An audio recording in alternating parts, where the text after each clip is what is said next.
अभी हाल में ही सपा और सुभाषपा के गठबंधन भयल है और इतनी आक्रामक रैली देखल गई मऊ में कि सबकर विरोधियन के एड़ी से चोटी तक हिल गए हो। और इस गीत को लिखने वाले हमारे छोटे भाई सतीश पहलवान ने दिल खोल करके लिखा है। कैसे? गठबंधन बैला दिल खोली, अरे गठबंधन बैला दिल खोली, चलल बा समाजवादी टोली।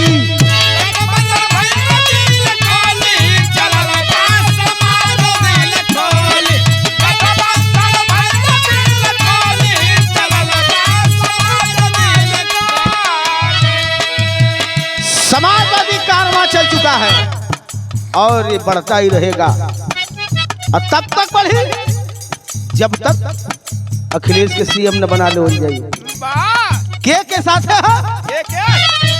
अरे सुहल देव का सपना ने ओम प्रकाश यही ने।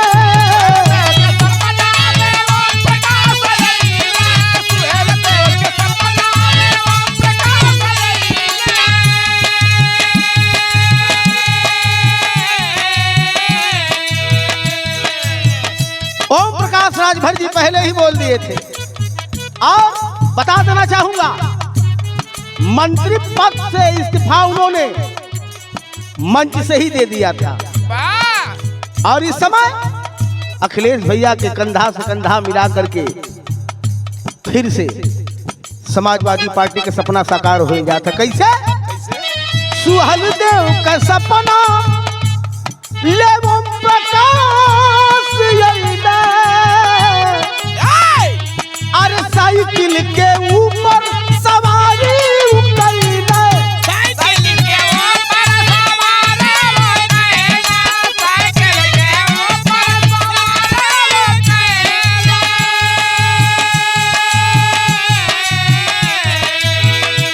अरे अखिलेश से मिलल दिल खून, अरे अखिलेश से मिलल दिल खून, चलल बा समाजवादी टोली।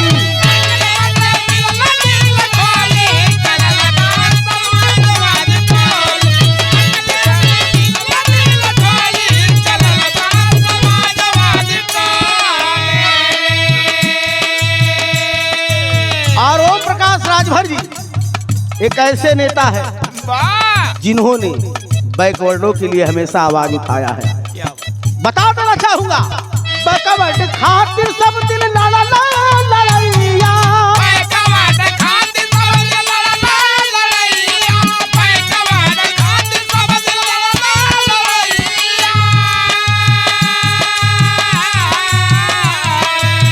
बैकवर्डों की आवाज को उठाने वाले ओम प्रकाश राजभर थे और उनकी आवाज को योगी जी ने दबाना चाहा।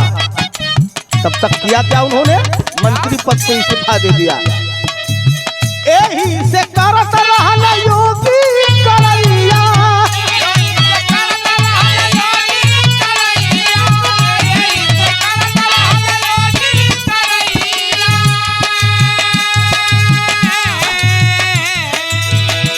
अरे मंत्री पद भैया, अरे मंत्री पद त्याग दहला पोनी।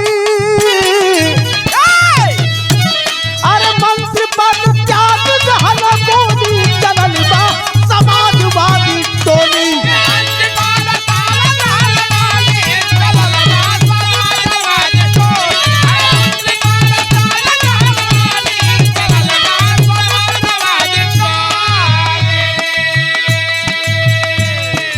आप सब लोग जानत हुए बात के जो हम बतावे चले थे। कैसे?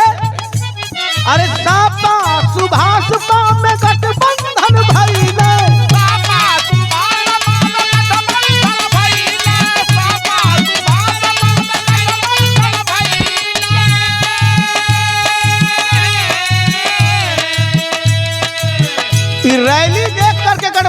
बोली भयल का उत्तर प्रदेश के सीएम के महाराज जी के सपा सुभाष में गठबंधन भइले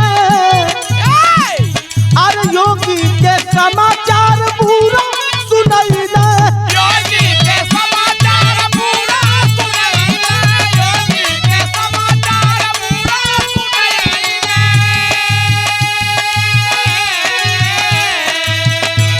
अरे ज्ञानी सतीश जय बोली अरे ज्ञानी सतीश जय बोली चलन बा समाजवादी टोली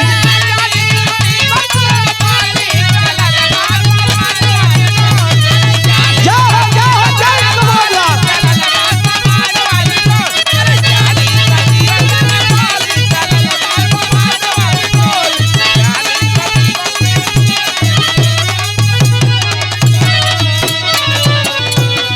जय हिंद जय समाजवाद।